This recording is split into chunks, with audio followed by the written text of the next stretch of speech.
everyone, and welcome to another episode of The Lifting. Today's episode is being filmed on 9/16/25. We're here with Michael Kopf today, and this is going to be a very, very interesting episode about the paranormal, actually. Before we get any further, I now open this circle to true benevolence and no conflicting agendas as of this moment in time. So, Joanna?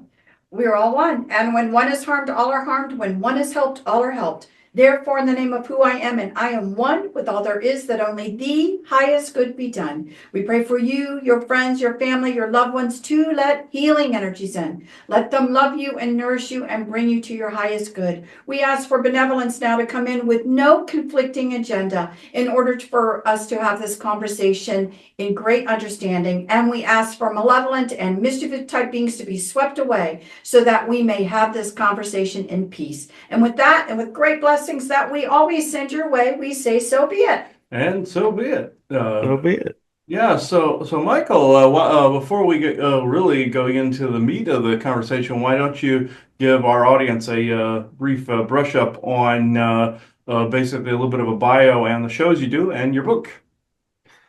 Sure. So, yeah, this is a little different. So, I have been in the paranormal field all of my life, but never really knew I was in the paranormal field because I grew up metaphysics, and so found out a lot of experiences I wrote off as spiritual were paranormal. And so in 2018, a friend reached out to me in a Facebook group and was like, "Hey, do you want to do paranormal investigating?" And I was like, "Is that for real? I thought that was just TV, like show, like reality TV stuff." And so in 2019, I accepted a request with a team and started investigating, and kind of been investigating ever since, and done over 100 investigations.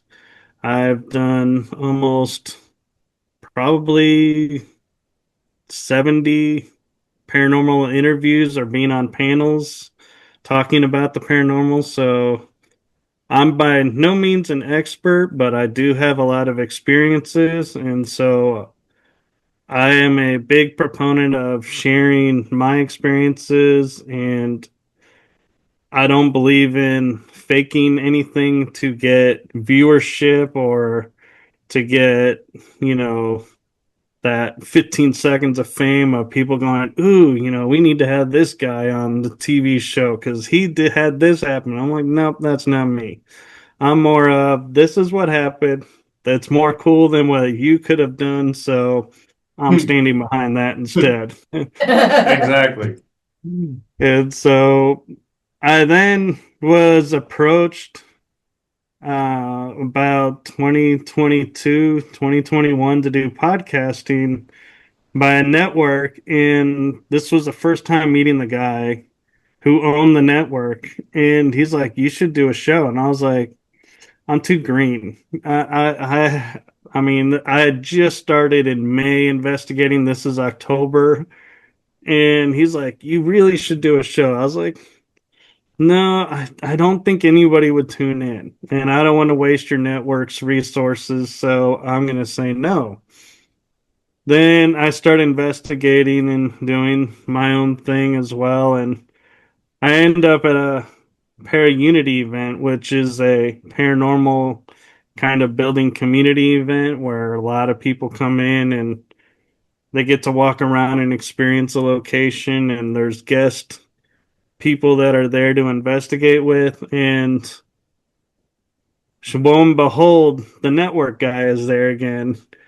And I was talking with him, and he goes, "Hey, I want you to say hello to someone." And so I'm looking at this ring light with with phone in the middle, and he goes, "Say hello." And I was like, "Hi, everyone." And then somebody pulls me away. And so I was like, all right. And so I come back and I jokingly said, "Oh, I guess I lost my 15 seconds of fame because you packed everything up." And he goes, "Actually, no. You were on with one of the administrators of the network, and that was your test like screening almost." And Hmm. We really do want to still give you a show." And I was like, "Okay, yeah, well, let's do it." And so I started. This was in like April, and then in July I get the call going, "How close are you to your show?" And I'm like, "Maybe halfway." He goes, "Well, Meta's coming. If we don't get you on the network airing before Meta, we're not going to be able to get you on. Hmm. So what can we do to speed you up?" I'm like, "Well, I don't have an intro." He goes, "You don't need an intro." "Well, I don't have this." "You don't need that either." "So you're good to go for next week now." I was like, "Yeah." So I call my cohort and I'm like, "Hey, FYI, we're going live next week because of this." And so we're both sitting there going, "Hey, everybody, welcome to the show." And we're like, no idea what a podcast is.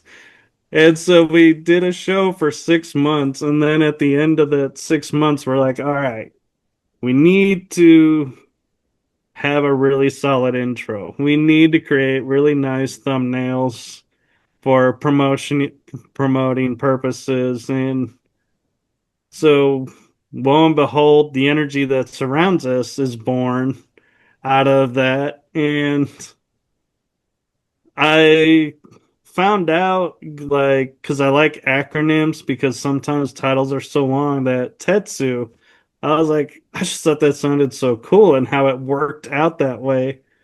Well, in Japan, in the Japanese language, Tetsu means iron. So I was like, oh, that's a pretty good, backing for a show.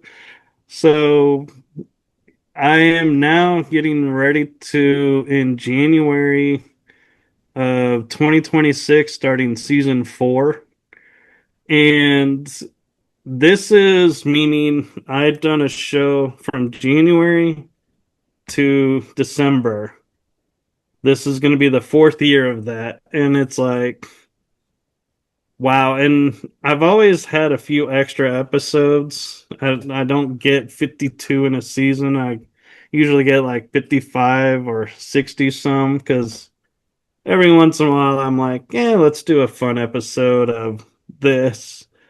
And I've met a lot of great people and shared a lot of great experiences. And it's Tuesday nights. You can find it on YouTube and Rumble are the main places. And Wednesday nights in 2023, after my dad passed, I created a series in kind of memory of him, my mom, and I, because we've always been into the kind of esoterics, but I didn't know it was called esoteric, the hidden histories and everything. And so I was like, yeah, let's launch this and let's do this. And I had no idea how to do it, if it would work. And I actually even launched the series in August with 3 shows out of the planned 10 booked, and was like, it's either going to make it or break it. And ended up with 11, and then grew on the next season. And I took prerogative and said, the next year, let's make it season 2, because it's going to get confusing if I have one show season 1, one show season 2. So I'm like, everything's season 2.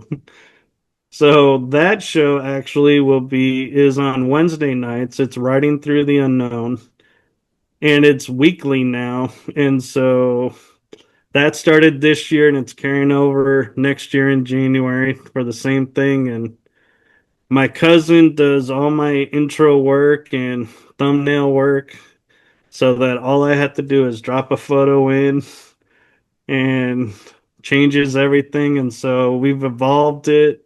So it's been a really fun ride. And I'm going to take a break now and hand it back to you to take it from there. Yes, so do you, and again, some people do their shows live and some people do their shows pre-recorded. What do you do?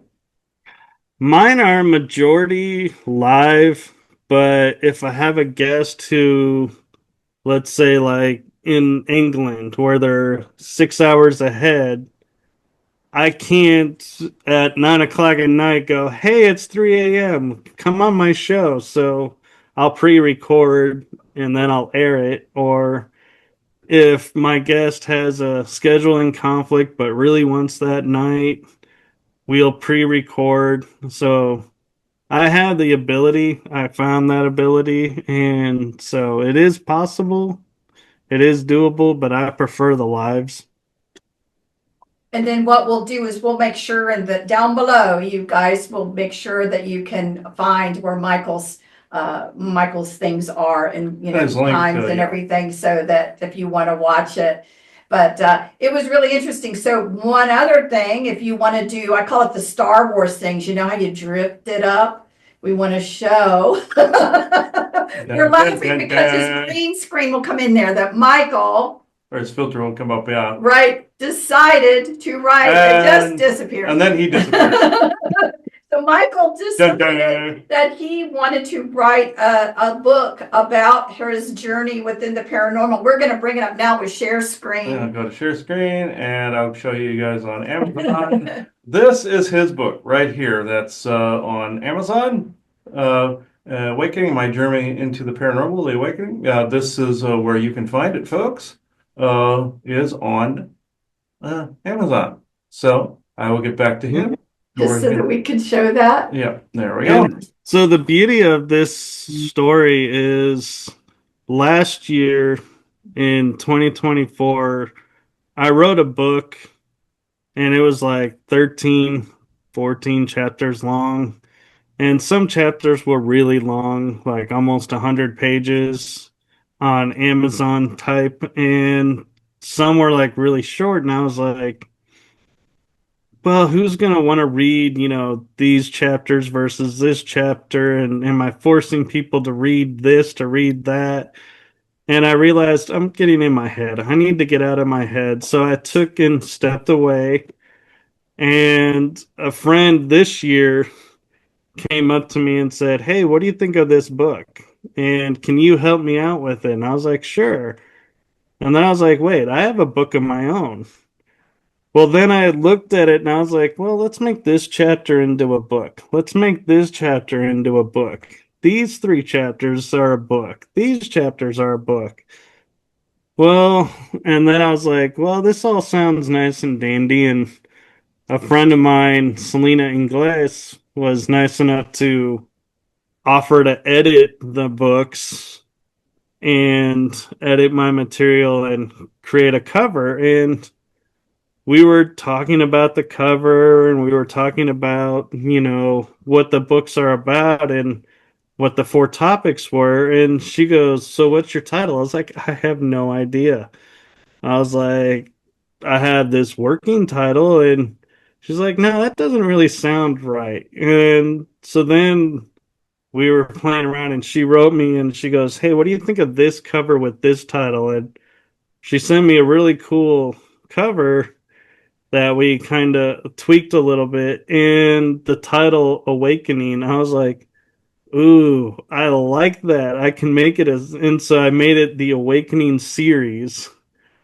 And we had originally intended it to come out in 4 books in order of my life, so to speak. But I was like caught up in the moment and I was like, well, my paranormal book is almost done. It just needs a little tweaking. So I was like, let's do that one first. And I was like, well, now they're out of order.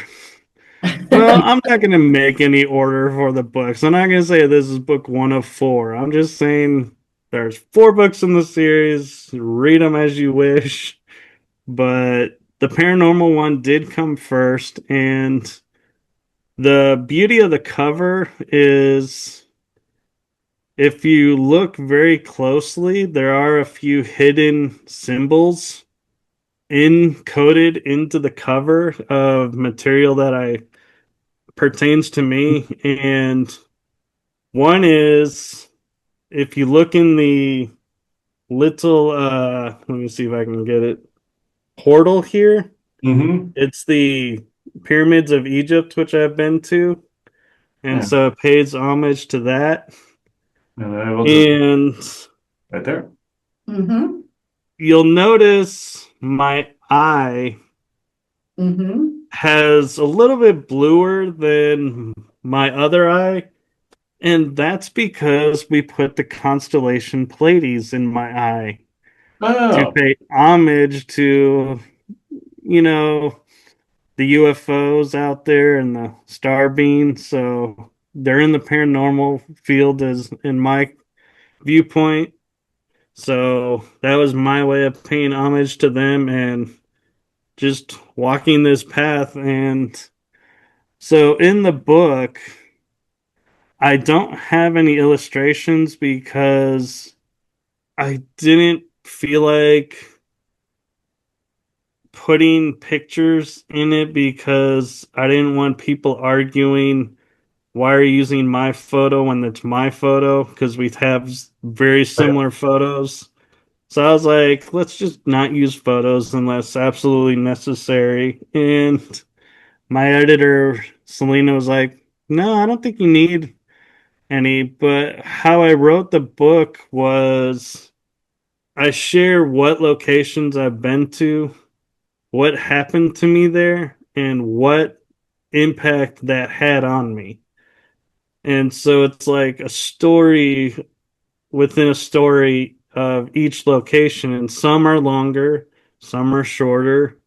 I've done road trips, two of them, and so those are very long paragraphs in there. And I realized looking back at the book now is I have all the experiences titled and underlined or topics that I wanted to call out, but sometimes there's a paragraph in between that's just free floating. And I'm looking at it going, huh, I wonder if that gets confused as being part of that topic or if people realize not part of that topic.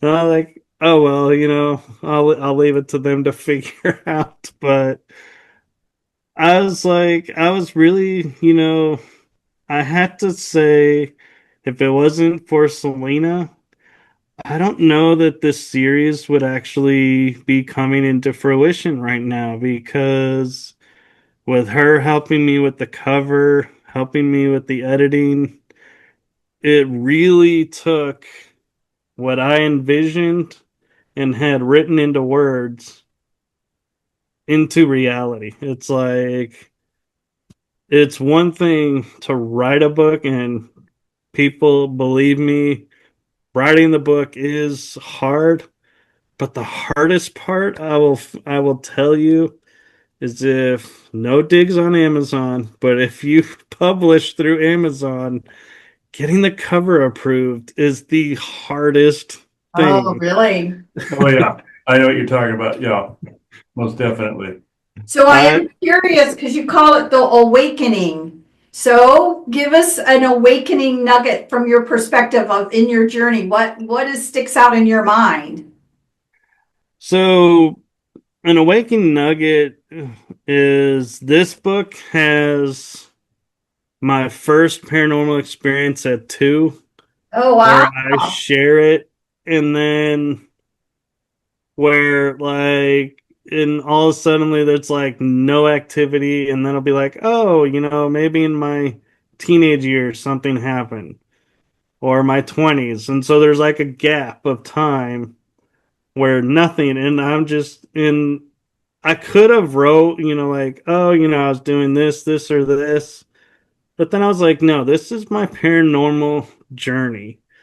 So it literally is my first experience to the next experience to finding teams, investigating on my own, the equipment that I've used or do use now, my view on the equipment, and I even have a piece in there where I say, advice to the paranormal investigators. And what I do is in that I state because I see on YouTube and people show me these videos where they're going into locations that are closed and are like, hey, look at this, and we're investigating this. And I politely say in my book in this little section saying, please stop doing that because you're actually making it really hard for the legitimate paranormal investigators to go in Right. and investigate there because you're doing it illegally. The owners now have bad faith in the paranormal field, and so they are very hesitant to open their doors. And so, as much fun as it is to go in and check out these places, I'm like, please get permission and go through proper channels because it makes it easier for everyone in the field and not just the glory hounds that are like, I don't care about the rules and the laws, and I'm going to go get my footage and I'll be able to say I went where nobody else was able to go. I'm like, great to you, but yeah, not cool, dude. Yeah, you never want to do that. I did paranormal investigating for so long and still do. You never, ever, ever want to actually not get permission. The only time I can honestly say I ever did that, there was a church that the Sunday services had just gotten out, maybe 2 hours before that. Walked in there, it was this complete liminal space that was in there. Pulled the ghost box out, went around on the inside of this church, and then went through a Mennonite church with actual permission to do that. So yeah. I've done that, but the liminal space, when people just let out, they actually left the doors open all the time. So there was actually permission there because they had a sign on the door. So it was like people could come and go. Right. Yeah. So Right. I'm. Oh, go ahead, Joanna. I just was curious. So with all the experience that you've had, what part of the investigation or which piece of equipment or what is it that you do that you're like, aha, I may have something here? Is there anything you go to? It really varies because when I first started, I thought because I saw it on TV, I needed all these equipment pieces. So I tried to get my hands on everything. I was like, if I saw it on TV and I found a place where it was affordable, I was getting it. No idea how to use this equipment or what it's actually even for. So when I started using it, I was like, well, yeah, I'm not really getting much for it. And I find myself leaving it behind and not using it anymore. And I had cat balls, for example, and I've seen them on TV and I've seen them in use, but never really got anything from it. So I was like, let's just throw them out and whatever happens, happens. Well, I was actually at a location where I had a cat ball on a puzzle wedged in a slot where it could not move unless you physically moved it. And it was on a bed, and nobody's on the bed, and it's on a slab floor. And I'm sure, Chris, you know why I'm giving all these details. Mm-hmm. The cat ball starts lighting up, and it runs for its cycle, and then it started lighting up again. It did it 4 times in a row. And I was like, nobody's messing with it. Nobody's touching it. This can't be a fluke. And so I was like, this is cool. And then we had one on the floor on a puzzle and it started lighting up. And I was like, you can't, there's no way that the floor is lighting up because people are moving around. It just doesn't work that way. You have to physically touch it. So I'm like, something's really here. And so that was like one moment where I was like, I was so glad I had those cat balls to catch that and experience that. And the next one that I will say happened was I was so glad I had my cell phone to do video recording with because I find the audio recorders that you can buy, they wear out in the heat, so they're not a really good, in my opinion, piece of equipment if you're going to leave them stored in the car. in case you ever go on an investigation.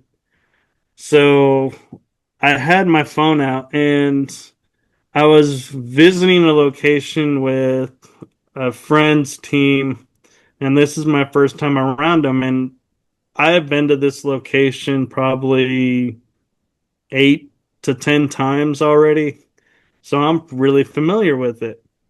Well, this couple from Chicago, I find them in this little room that had some dolls in it, and because it was part of a haunted house section, and they come up to me and they say, "So who does the giggling?" And I was like, "What are you talking about giggling? I've never heard giggling." And so in the back of my mind, I'm like, I'm betting these people are trying to prank me and getting me to admit to something that's not real, or are playing a joke on me. And I'm like, so my guard is up. I'm like, there is no laughter. I don't know what you're talking about. And they're like, well, it happens like every 12 or 15 minutes. And I'm like, okay, sure. Well, how soon is the next one? They go, well, in a few minutes. I'm like, well, we'll just wait here. And so I'm putting it on them like, yeah, there better be laughter, when this happens, because if not, I'm totally outing you right now. And all of a sudden, I hear this laugh, this digital, like, doll laugh. And I'm like, what was that? And so now my mind is thinking, do they have a device on them? Are they playing this? Right? Because I've never heard this. And what became so trippy about it is we spent almost 2 hours trying to locate this laugh. We would stand in a straight line.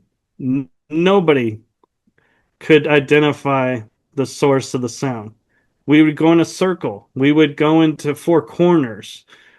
We would spread out to the whole area that this was encompassing section of the room, and we were like, oh, it's in the ceiling. No, it's coming from that room. No, it's coming from, and we never agreed.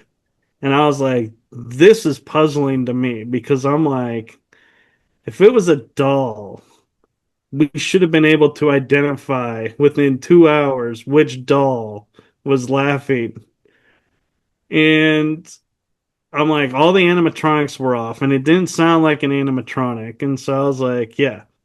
So then we leave, and I'm calling the owner or a caretaker, and I'm like, yeah, this happened. And she goes, oh, okay, well, thanks for letting me know.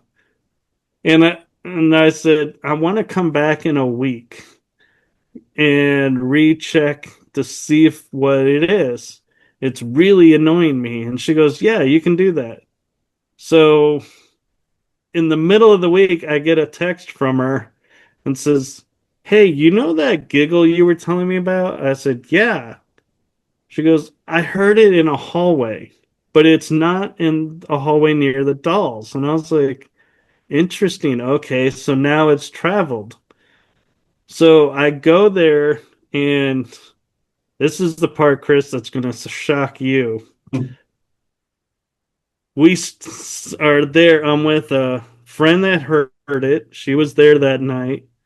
Another teammate of ours that we mutually investigate with, and the lady that runs security for the haunted house. We're sitting there, and we're like, well, we don't know when it starts, so we're gonna have to just be patient.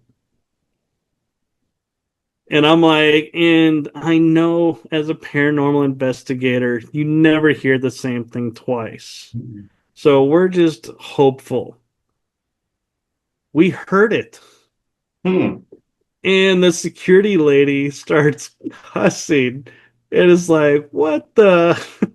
And we spent another hour and a half trying to figure out what it is. Come to find out, it is a doll, but the doll had no batteries in it.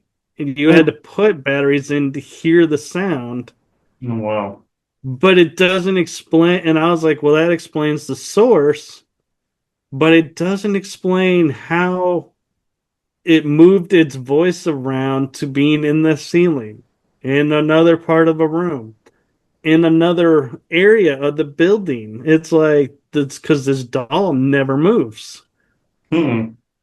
from this location for the entire time the haunt is open. And the haunt at this time, even though it was only operational in October for Halloween, they left it up year round. Hmm. So it's like, so we knew what rooms, so if something happened, okay, we can easily identify and check it out. And so to this day, I only heard it twice, but it's always been on my mind who was making that doll giggle. And those are the kind of moments that I'm like, that's what drives the paranormal side of is trying to figure out who or what it is. Because when I first started, I was thinking, okay, it could be a kid or somebody who worked here. Now, where I'm at today, I'd be going, okay, it could be a kid, could be somebody who worked there, could be someone attached to the land, could be from a parallel timeline, could be from another dimension, could be another, like a star beam that's coming to, try and bring awareness. And so I'm like, my mind has like opened up so much to the possibilities that it's like, yeah, the paranormal field is, if you only look at ghosts or hauntings in locations as ghosts or spirits, you're missing out on so much more, in my opinion. And I'm like, Right. and how it unfolded for me was a friend of mine was doing an online newsletter and she asked me if I would write some articles. And I was like, okay. And one of the articles I wrote was, what is the paranormal? Because I get asked it a lot, and I'm sure you did too, Chris. And it's like, I don't know. I never really thought about it. It's just something I was doing. And so I wrote, and in this multi page article, I was like, okay, so here's how it's defined in this time frame, and this time frame. And here's experiences, and this is how it's identified. And at the end of it, I go, so basically, it's anything that's aside from the normal. So the unexplained. And then I was like, wait a minute. The unexplained. Portals are unexplained. Stargates are unexplained. Star beams are unexplained. UFOs are unexplained. These are all paranormal. And so my show's like really opened up to covering more topics, even healing modalities. I was like, these are unexplained how they work. It Right. fits in the paranormal to me, and I've had to explain that to a lot of people. A lot of guests are like, well, your show's paranormal. I'm like, I know it is. The paranormal is unexplained. So what you do, I can't explain it. And can you explain it? She goes, no. I'm like, there you go. She's like, all right, we'll do the show. Yeah, exactly. So I do have to ask you, have you ever been afraid? That's a hard question to answer because there have been times when I would be at a location and I'm like, the energy is feeling really thick and I need to step outside to take a break from it. I wouldn't necessarily say it's out of fear. It's more of knowing my energy is, getting heavy and needs a break to kind of rebalance itself. But have I run out of a building screaming like you see on TV? No. I haven't been that afraid yet. And I've learned to put that caveat in yet because I know my day is coming and I feel confident it's coming. It just hasn't arrived yet. So I'm like, yeah, I haven't run out of building yet. But Right. I it's hard for me to be afraid in a paranormal investigation because of the metaphysics and all the stuff that I know. So it's like, yeah, it's like, I'll hear disembodied voices and I run to them to try and figure out where they're coming from. Or if something makes like a hard knocking sound or a slamming sound, I'll run to the noise because I'm like, my curiosity is more than my I should be afraid and want to leave feeling. And so one of these days, I'm sure my curiosity will get the best of me and it'll be like, yep, I should have ran out when I had the chance. Mm-hmm. And then the other question people would always want to know is, have you yet had objects that have, flown in front of you, things like that? Have you had that experience? I have actually, and I always would make a laughing sound about it because I would be at a asylum that was a haunted house. It was never really an asylum. That was just the name they gave to it. So the person kept the namesake. And so I was coming around a corner and we passed a nurse's station because it was like I guess you could almost say like a clinic or something at one point. Well, when I turned the corner and I was like, okay, gears off. All right, let's take a break and walk outside. Lo and behold, a little ping pong ball that has an eyeball comes flying right behind me. And I'm like, what? I'm like, why is it always when the camera's off? Mm-hmm. And that was one time. And another time, this one actually, Chris, you'll really love this moment because this is one that defies all possible logic to explain it away. So the owner caretaker of the asylum is sitting in a room with one of her teammates across from her, and they're doing like a mini session trying to connect with the spirits that are there. And I'm walking by, and there's a few people in this room, and it's set up kind of like a little haunted house area where it has a all you can eat buffet style cabinet there and a refrigerator in a corner. And I kind of step in and I feel like I need to turn and walk out. And it's not because I feel like I'm disturbing them. It's just a feeling I got. So I turn and all of a sudden this loud bang and I freeze. And even the caretaker sees me freeze and she's laughing because she's like, were you like frozen in fear? And I was like, I wasn't frozen in fear. I was frozen in what was it? Who's around me? And do I need to run because who's Mm-hmm. around me? It's like my mind is figuring out what scenario is fitting this moment. And we turn the lights on, and a plastic bone that was never in this room had manifested into the room, flew past her ear. She said she heard the wind of it fly by and was like, nobody knows who threw it, how it even got in the room. And so that was a moment too where I was like, this paranormal stuff is cool. Mm-hmm. Oh yeah, I've run into many of those cases over the years, and some have been pretty creepy. Been like in abandoned houses, abandoned. One of them was an abandoned church. One was a hospital. One was a old nut house, sane asylum, and many graveyards. So yeah. So Yeah. I never thought about this. I can honestly say for a lot of my life, believe it or not, the very first encounter that I had with an object being moved by something was the day that we were going to meet for the first time, because I actually thought something was going on in my house and I wanted somebody to deal with it. So a friend of mine recommended Chris, and it was our very first conversation. He was going to help me do something.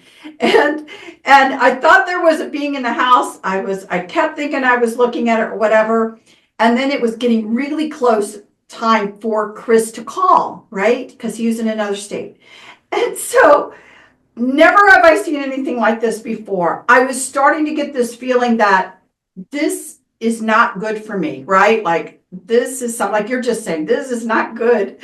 And I literally watched something walk over. Now in my fireplace, there's no logs or anything, no fire was in there, but I had put cat toys, swinging cat toys or whatever. And I literally watched this thing walk over to the fireplace and swing and hit the cat toys that started going crazy.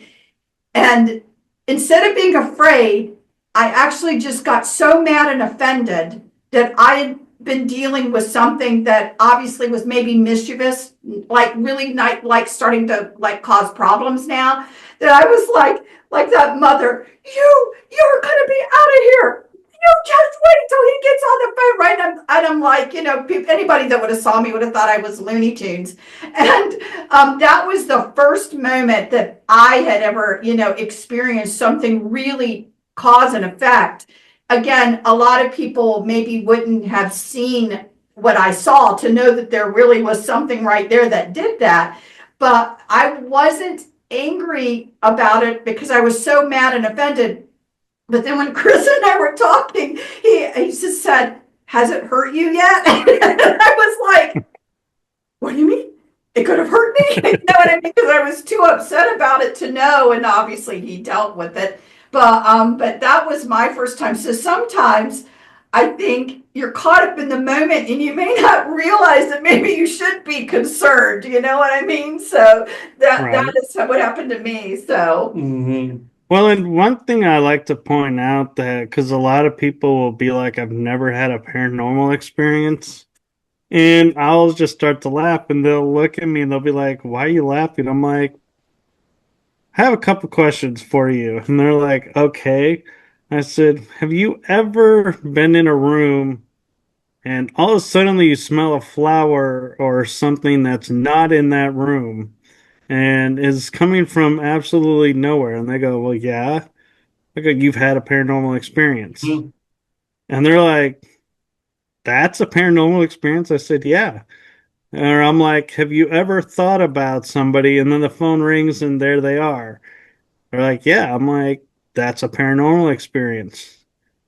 And they're like, and it's like, I have to sit down and say to people, a paranormal experience is not a ghost walking across your house or, uh, throwing a dish. It's a bunch of little things that Mm-hmm. are occurring in your everyday that your mind just goes, no, I didn't see that, or no, that was just a fluke. It's Yeah. like, yeah, you just had a bunch of paranormal experiences and just never realized it. And they're always like, oh wow, that's so cool. So that's what you guys check out. I'm like, yeah, that's the majority of it. It's like there's They're notorious battery drainers too, because that's one of the most common paranormal phenomena with any devices that you have. Batteries go completely dead on you. oh yeah. Interesting thing though, and this happened within the past 2 days here. I know when there's a ghost around because the equipment, the computers act wonky. So this happened to this computer both in Arizona when we were there, and the same thing a couple of days ago, where it's always plugged in to the socket. But something came in and tried to drain the battery. It made this beeping noise. I was afraid something fried.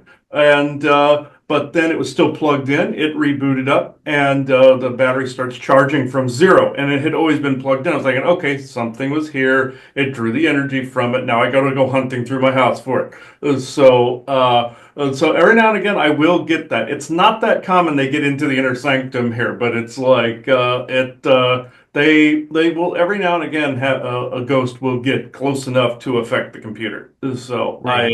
I usually have to look for it from that point forward, but it's usually something that's barely like for me to see things, it's barely visible because it's trying to draw power to manifest, and that particular ghost has to draw power, or entity has to draw power to where so your eyes can see them. It took me a while to figure out where that particular one was because of that. And I know you're not supposed to do provocation. That's one of the worst things you can actually do. It's very disrespectful, and it's also very handy if you're trying to see something, and Right.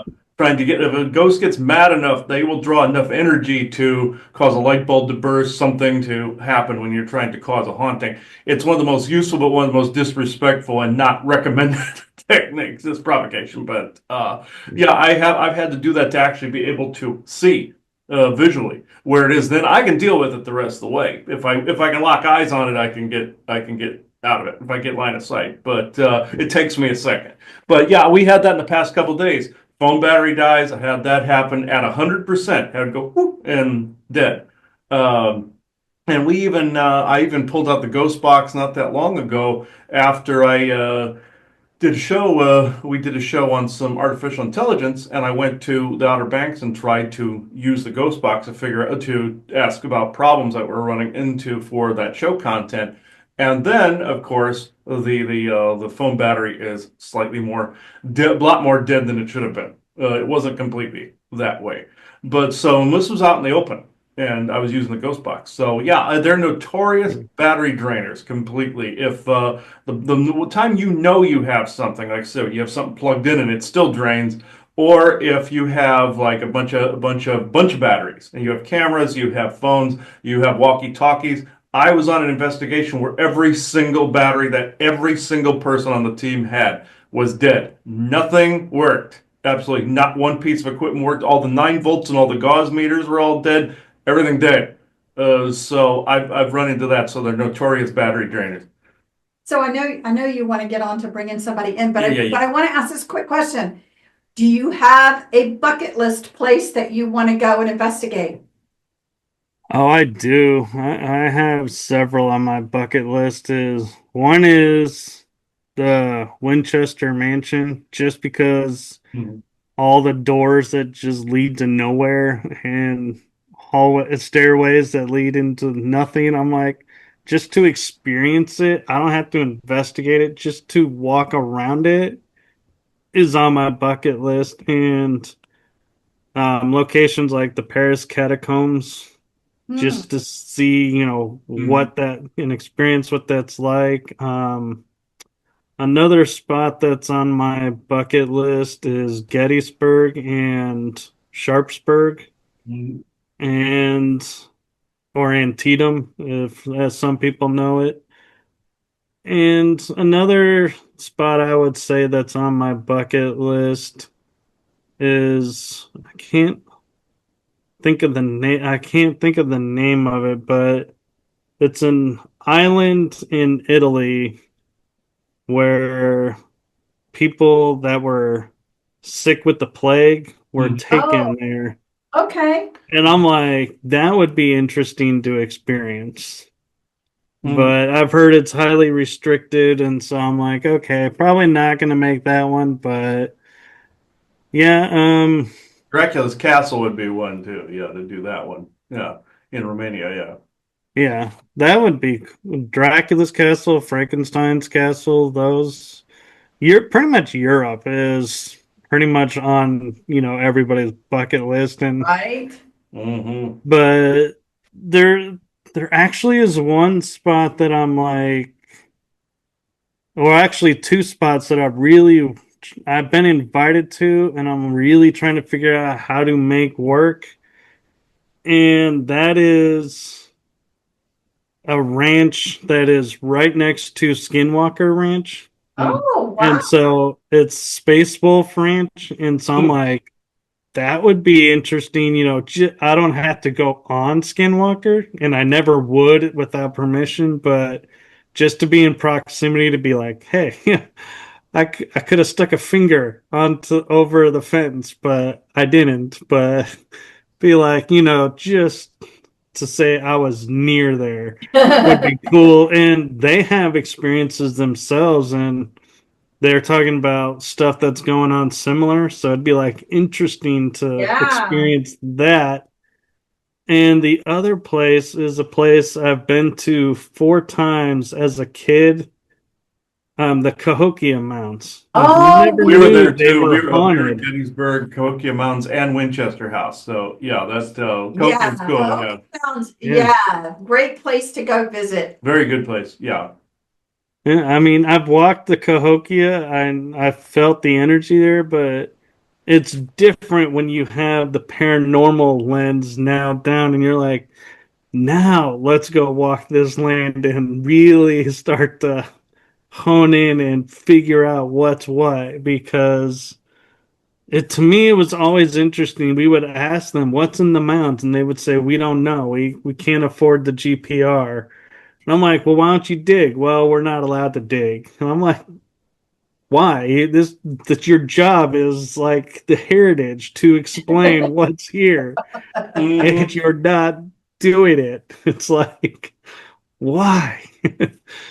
Yeah, we asked them, the tour guide, when they said, oh, a bunch of Native Americans with baskets made these mounds. I said, well, how about giants?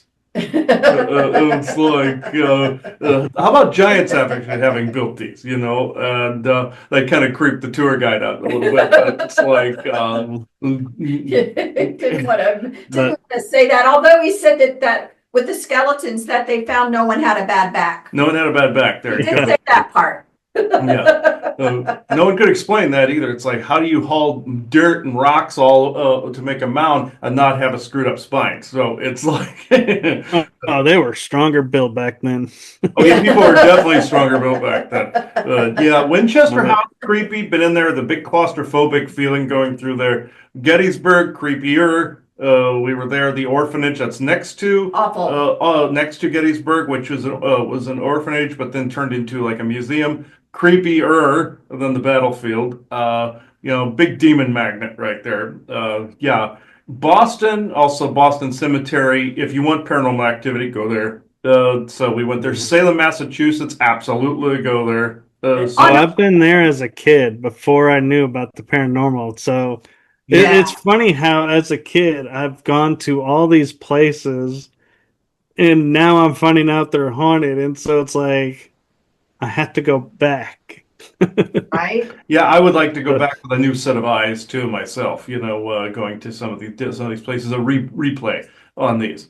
So Well, and not only with the new eyes of the paranormal investigator, but the new eyes of everything that we now know today, being like, okay, now let's really delve into what is going on here and be like, now we're going to get some answers. Right?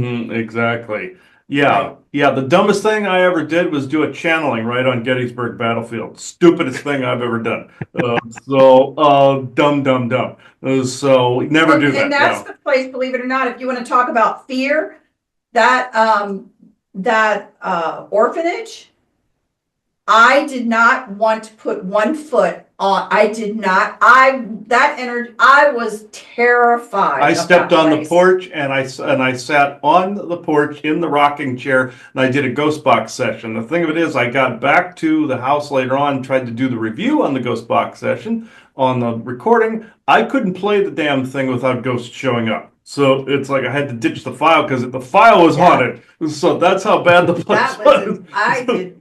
That was one. Uh, So yeah, that's on your bucket list. But I will tell you that is one place that actually terrified me. Creepy, creepy, And It was creepy way. bad. Yeah. one thing I'll say before you do your thing, Chris, is if a lot of investigators get into it for the afterlife, proving is there or isn't there.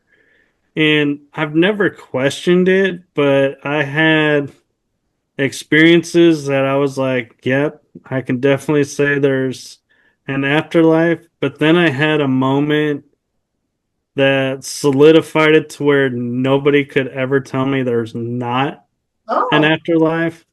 And that was so my dad passed in June 2023. Well, that was on like Tuesday night, Wednesday at like midnight, between midnight and 1 a.m. So technically Wednesday, still Tuesday. kind of mentality. Well, that Friday, I was on the phone watching a friend do a investigation. I was watching her live, and I was interacting with the spirits through my phone. Like I would text them a question and they would respond to it. And I was like, that's pretty cool that, the spirits can, understand a text message. But then that's not what solidified it. What solidified it is I tell her I can't stay up anymore. I gotta try and get some sleep because I'm still emotionally raw. And 2 days go by. So Sunday, something says you need to reach out to her. So I reach out to my friend who's running these investigations, and I was like, so how did your weekend go? And she goes, funny you should ask. Hmm. And she knows nothing about my family or anything about me. And she goes, well, around 2:30 in the morning when everybody started putting their stuff away, we kept hearing this name being repeated. And I was like, what else happened? And she goes, well, and they kept talking about this one particular food item, and it was very specific. And I was like, okay. And she goes, but nobody could understand it. No, it went with nobody that was there. And it's not in any of the spirits that I know of there. And I said, okay. And I said, well, do you want me to fill you in on something? And she goes, yeah. I said, that was my dad's name. That was his favorite food. Oh, wow. Oh, wow. And she said, well, it was so intense. I went and had one of those, the food items, and man, it was good. I was like, yeah. And she said the next night, everybody came and we all were talking, and their gear was all powered up and everything. And we said, it's time to start. All the equipment went dead. Mm. And we were like, oh, really? And I was like, yeah, I was like, I can't say anything about that.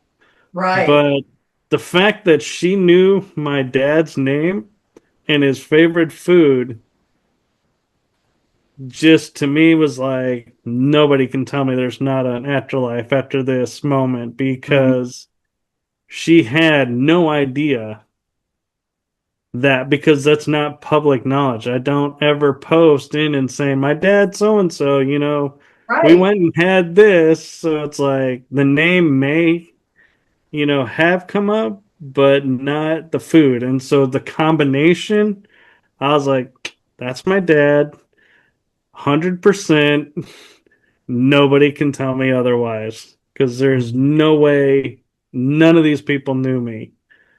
So I was like, That's a great story. That is weird. yeah, Yeah, that's always great when that happens, Mhm. that type of validation because it's, unrehearsed, all of it, and you know. Exactly who, what, where, why. yeah. Wonderful. I'm Mm. glad that And happened for you. I was blessed because I was about to spill the whole experience on a show, and this one guy goes, Michael, before you tell this story, leave out the details. Just tell what like, that it was a name and the food, or, that it was a food item, because people will listen to this and they're going to know it and they'll take advantage of you because they'll say, oh, this person's coming in and he's mentioning this. And you're going to think, oh, yeah, because you don't know me. You wouldn't know that. And he's like, you just put it out in public if you share it here. And I was like, great point. And so it's It like, is a I good was like, point. had to Yes. take a step back and be like, Mhm. okay, so this is what happened. And then Phil made that my story. Hmm. That's actually a good idea Mhm. because you'd have every supposed medium coming out of the woodwork and saying, yes, this. Yeah. So yeah, you did it the right way. So Yeah, I was grateful he did that because I was not thinking straight. I was just in excitement mode of, I talked to my dad and here's how I know it was him. And everybody be like, yeah, now everybody knows how to get to you to say it's your dad. Right. Oh, that's great. Yeah, well, I think we're at the point in the show where we can actually do the channel now. Yeah. Here. Mhm. All right. All right. I be willing to bet it's Isaac. Let me guess. All right. Yes. How did you know? Okay. Yeah, usually when all others are like gone, he's usually the one showing up, and there is his book again. We'll see if he does it. It's Isaac. Oh, it's funny. Yeah. Dun, dun, dun, dun. Yeah. So, okay. Okay. Isaac, make it quick. Okay. Let's see.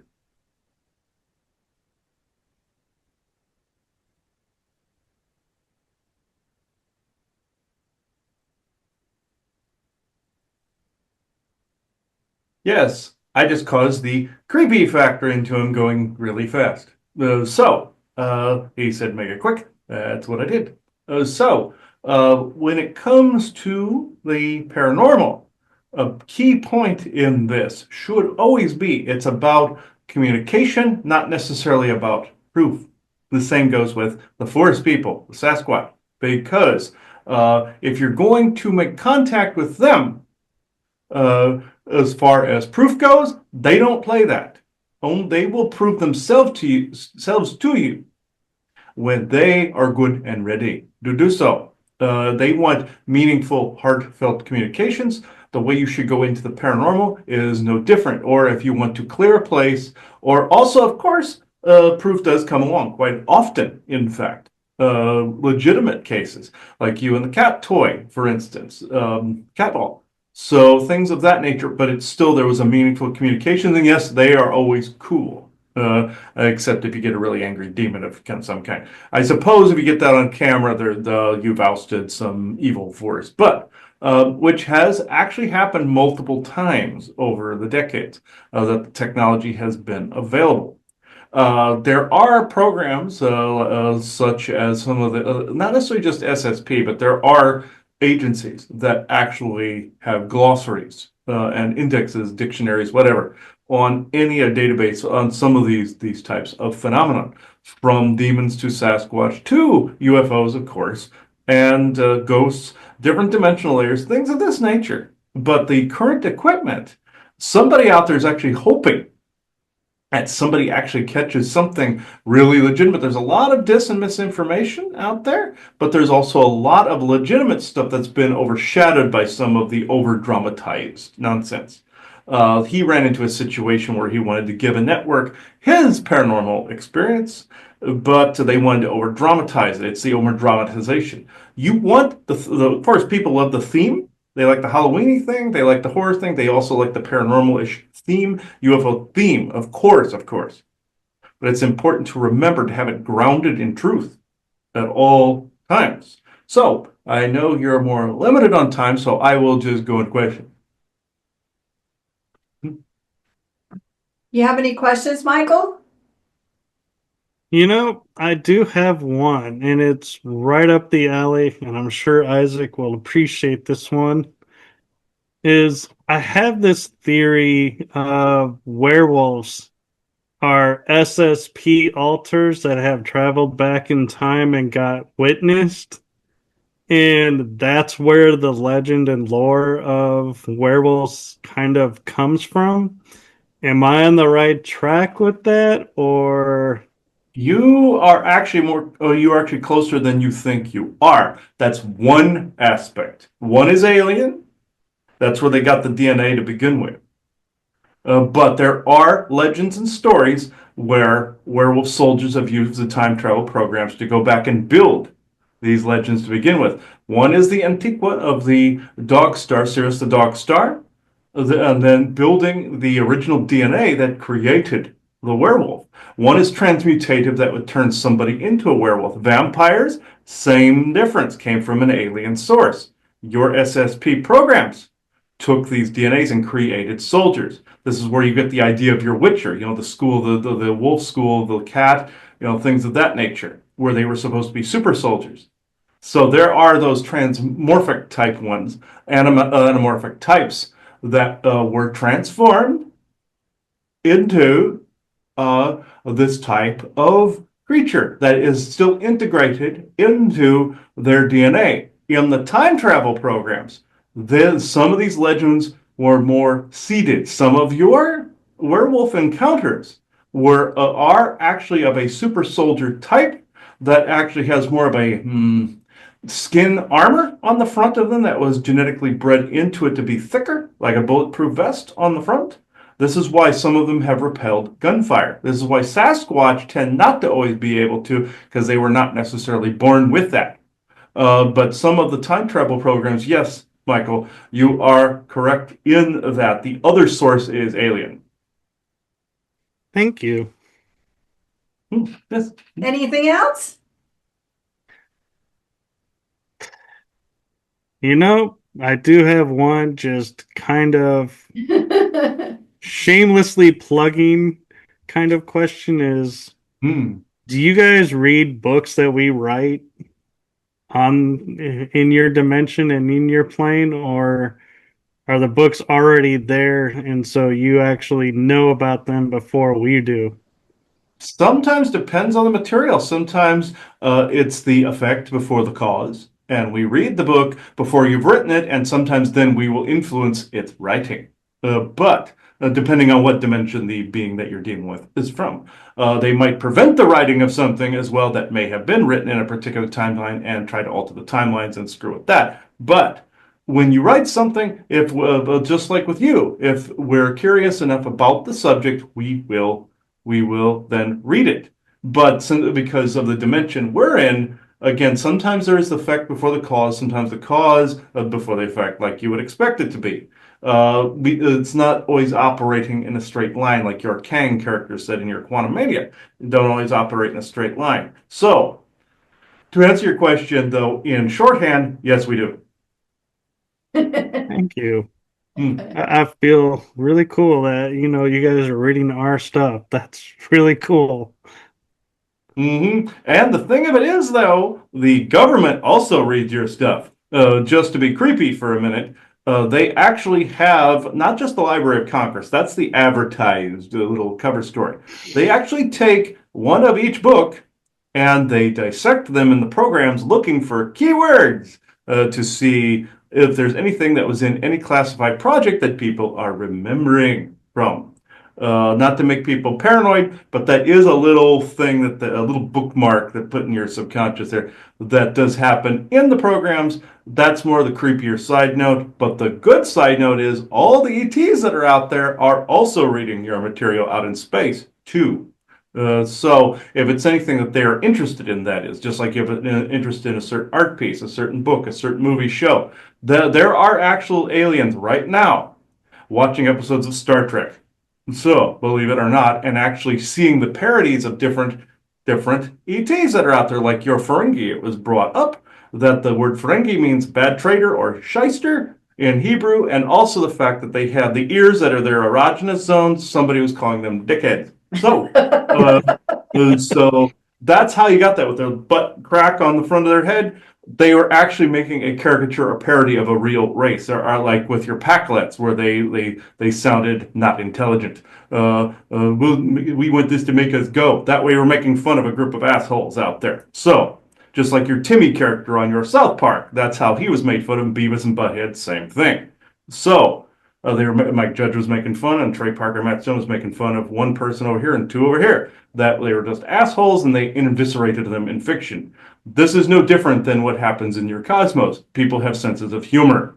They will put a channeling of a particular race to a particular writer through a little imaginary chord or imagination, the whole butterfly effect. Then what happens is they will stick another idea. Let's make these guys' ears bigger. Let's make this guy look like a giant butt. Things of this nature, they will give that to the writer. And lo and behold, you have the caricature of said race. Let's make this guy. This guy's really hyper intelligent, but he's an ass. Let's actually make them look really stupid. Just to trigger them just a little bit, the little knife in the rib there a little bit, or kidney. So butt or a knuckle gun in the kidney or something. This is essentially the practical jokes that are played in the cosmos. As above, so is below. This is what happens with books as well, movies, everything. So it's all read, all seen by at least somebody. Very cool. Mm-hmm. So I want to ask just one question, and Mhm. then you can have kind of final thoughts if Michael doesn't have anything. I am curious from your perspective. Mm-hmm. Is there a paranormal place that you would recommend you shouldn't go to? Mm. I'm just curious. Yeah, the forest people actually mentioned this on a previous recording, and that is the suicide forest in Japan. I would not recommend that place. There are Draco abouts in there, physical one, that are more slightly tribal in nature, and they are defending a nursery. You do not want to go there. Your Superstitions Mountains are probably a good second and third place. Well, maybe third. There are a few that are sporadic across the globe that would qualify more for a second place. But first place winner goes to the suicide forest because there are portals everywhere there. There are dead people everywhere. There's ghouls everywhere. And there are Draco everywhere. A different variety of them. They're in the superstitions as well, but they're remnants of the old Lemurian disaster, and they took over certain key spots that were PowerPoints, and the Suicide Force and Superstitions were two of them. So the first place winner goes to the championship belt and trophy, and whatever first place, whatever non-participation trophy goes to, and award goes to the Suicide Force, actually. Okay, well, thanks. Any other questions before we go, Michael? I'm good right now. Okay, great. Well, thanks, Isaac. So you can take Yes. it out. Yes. I don't think you want me to do that, exactly, but not on camera anyway. But anyway, ending this channeling now. Thank you and goodbye. He could have been slightly more R-rated with that, but he dumbed it down. But Yeah, I was about to make the crack. uh, Oh, you could say that for later. yes, and I heard him go, and I will too. But he's one that will, if you really want him to, he will literally find a time to scare the ever living crap out of you. He's one of those type of beings that he'll be like, boo, in a mirror or something like that. He did it to me 2 times. I will bring it up, mirror physically in the middle of the night, him actually looking solid at me through a mirror. I was like, ah, like that at me. And once when I was swimming in a pool, he grabbed my ankles and pulled me down under the water. And because he was trying to get me away from two draconian entities that were getting into the space. He made it as creepy as possible because all the lights started to go out, the bulbs, one by one, typical horror movie environment, and they Oh, all yeah. burned out. It was actually the bad guys doing it, but then he got me out of that area by scaring the crap out of me to make sure that it was a lesser jump scare than the real guys would have done. So he does the jump scare thing, but it's usually in a protection modality there. But he does it the creeper way though. But other than that, I think we're at a good place. Michael, do you want to promote your book one more time before we go out? I'm sure it's available on Kindle. It's paperback version and it's in hardcover.